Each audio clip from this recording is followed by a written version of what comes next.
since the beginning of the pandemic, I noticed this immediate sort of gathering in online spaces of people who were very against government shutdowns, calling these actions tyranny and organizing themselves into various groups. The so-called Wolverine Watchmen were furious over coronavirus shutdowns. The group. How many months has it been? Have I been talking about these mother LARPers?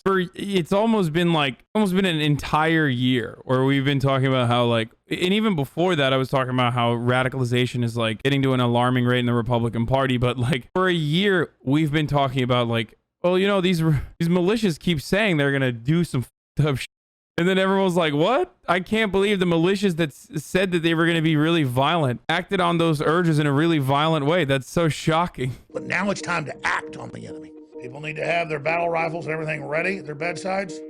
This is it. I'd put the heads on pikes, right? I'd put them at the two corners of the White House as a war. He's talking about Anthony Fauci. He's literally talking about Anthony Fauci. He's not talking about the usual people that they vilify and act like are violent when they themselves are the violent ones. He's talking about fucking Anthony Fauci. Posts and comments, even on Instagram, saying violence is necessary. And these are just, two examples of a sentiment that has been expressed over and over. No one has any excuse to be surprised by what happened on the 6th. It was signposted. Here's the reality. A lot of this stuff is just LARPing. A lot of this stuff is just people angry and, saying whatever the fuck they want to on social media because they're disillusioned or because they're just fucking upset with the way that the government is or the way that the government works. And it's not as threatening as the actual violent militias who are organizing specifically to do stuff like this. A lot of this is just keyboard warriors. I'm not trying to fucking send people to jail for posting, okay? Even though technically those posts themselves are still not protected under the First Amendment. Just remember that. A lot of the stuff that these people say are literally not protected under the First Amendment. There is no freedom of speech for planning out very openly on a public or private space to murder people unless you are literally doing it for entertainment reasons or some shit like that. You know what I mean? There are obvious exceptions, but you cannot straight up be here is how we are going to plan to assassinate someone. The difference is leftist people do this on the internet too. We all get heated. Sometimes we say some fucking crazy shit. I've said some shit that can easily be used against me. But the difference is with the left, they're just empty threats. They're people letting out stress oftentimes because there is no power there and it's going against the status quo. But when it's the right, it's literally the status quo. And it's already being, that attitude is already being demonstrated within the current order of society. That attitude and those violent behaviors manifest in the form of police violence, which is apparently 3.5 times more likely to occur when it's cops countering a peaceful leftist protest versus cops countering a peaceful right-wing protest. That's the reason why it's more devastating. And what have I've talked about this before, not all nationalism is created equal. Nationalist movements have been able to thwart imperialism, thwart colonialism in numerous other countries. Nationalism can be used, or nationalist movements have risen up around the world to fight back against colonial superpowers. But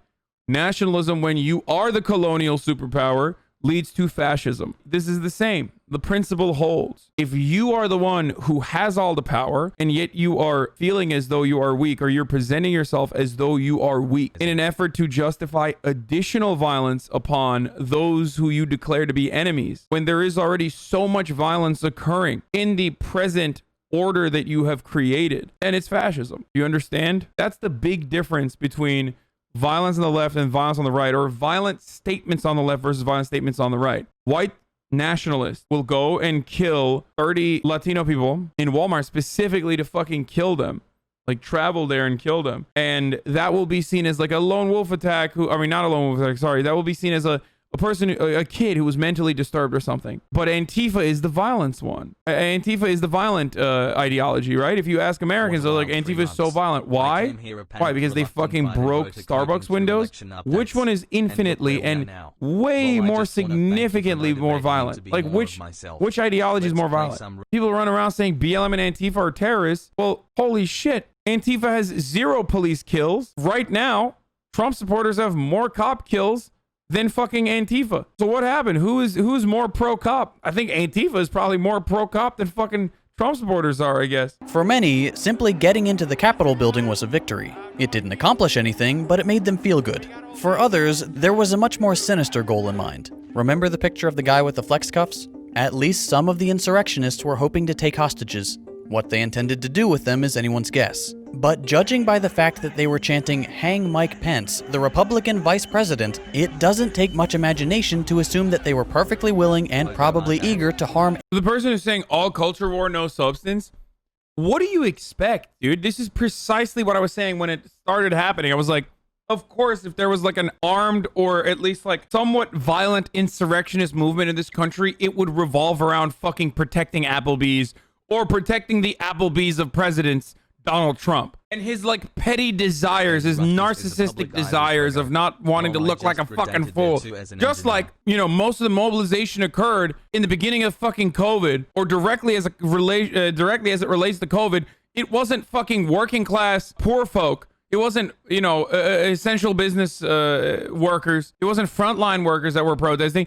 It was fucking hogs. It was like, in America, we are not going to have a legitimate fucking working class uprising or movement or make the working class's demands be known in a meaningful capacity, because whenever there's like any sort of legitimate fucking uprising or movement or anything like that, it revolves around hogs doing hog shit. There was a group of people who tried to violently change the result of an election. But on the other hand, look at what happened once they breached the Capitol. Most of the crowd just started messing around. They sat in some chairs, stole the speaker's lectern, took some selfies, chanted some slogans, but that was it. They didn't go to any other government buildings, they didn't pursue evacuating politicians. As far as we can tell, they didn't really have any concrete plans at all. Not to step on any patriotic toes. That's why when they were asked, they were like, I don't know, heads on pikes, right? Like, when you have everything given to you and you are protesting from a point of privilege and your pointless protest is a relatively privileged cause, it's very difficult to have demands. Like, what is your demand? That, like, you overturn the democratic results of an election where, like, millions of fucking people more voted for the other guy? Like, you can't do that. And the people that are, like, terrorists in their eyes are people who are saying, like, here are the clear demands that we have. We want police to no longer be such an intimidating and violent presence in impoverished communities, specifically black and brown communities. We want the police to treat black and brown communities with the dignity and respect that they deserve. We want the police to treat black and brown communities and, to protect and serve black and brown communities rather than fucking protect and serve the interests of capital.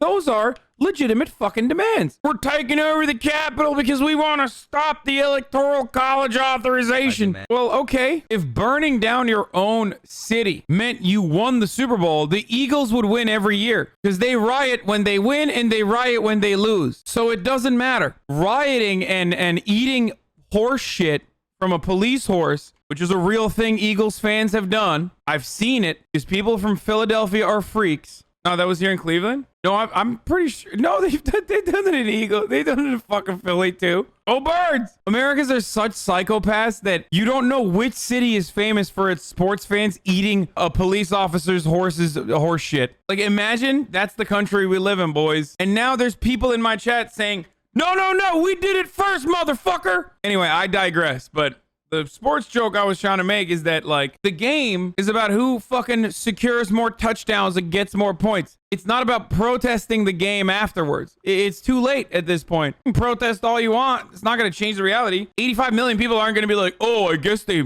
they asked in a really mean way at the Capitol, so I guess Donald Trump is still president. This whole time, Trump wasn't a mastermind. He wasn't playing 4D chess. He was just a bigoted old man who knew how to push the buttons of his followers. He's a showman. He played his followers, encouraged them to fight for him, and then cast them aside when they risked their lives to deliver him the presidency. True. So no, this wasn't a coup.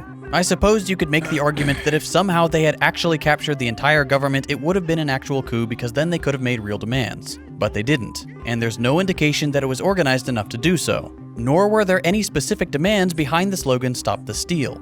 The crowd may not have had any real chance of success, but regardless of their effectiveness, there will be very real consequences for the people of the United States. I mean, this is pretty similar to my analysis from the day of as well.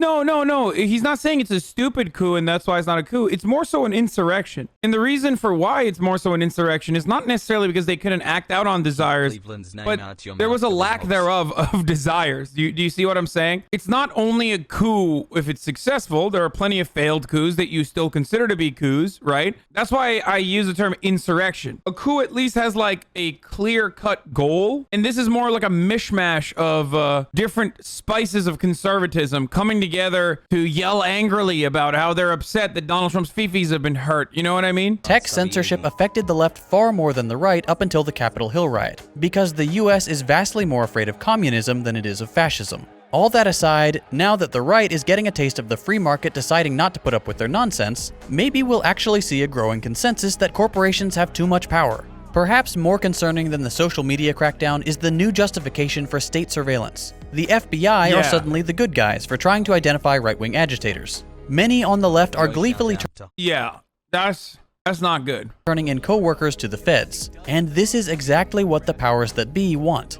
This whole debacle is an incredibly convenient way for our leaders to normalize asking us to turn in our neighbors for perceived crimes against the state. Today, that crime is breaking windows at the Capitol. There is a difference though. Like if you're fucking snitching on your hog neighbor because you want to get like a fun time out of it, that's one thing. If you're literally telling officials, whether they're the police or the FBI, the identity potentially of the guy who fucking placed pipe bombs in the RNC and DNC buildings, then yeah, fucking do that. I'm sorry. I don't give a fuck what like Chapo says about this. I don't give a fuck what Second Thought says about this. I love both of them. I think they're all brilliant in their own way, and I think that's great. But like, yeah, if you're putting pipe bombs, if you see someone putting pipe bombs, you definitely you tell someone. Don't be a fucking moron. Don't be an asshole. Even the goddamn IRA would at the very least have the decency to inform people that they were gonna fucking blow an area up, so they should leave. One final consequence of the riot is the proposed impeachment of Donald Trump less than 2 weeks before the end of his term. I get it. He played a role in inciting his supporters to do violence. But casting Trump as the source of all America's problems is foolish. If we allow him to become this sacrificial goat, all the sins of the modern GOP projected onto the supposed anomaly that is Trump, we're letting Republicans off the hook for what has become mainstream conservative thought. Well, don't worry, brother. Republicans are so fucking awful that they literally, I've been saying all this too.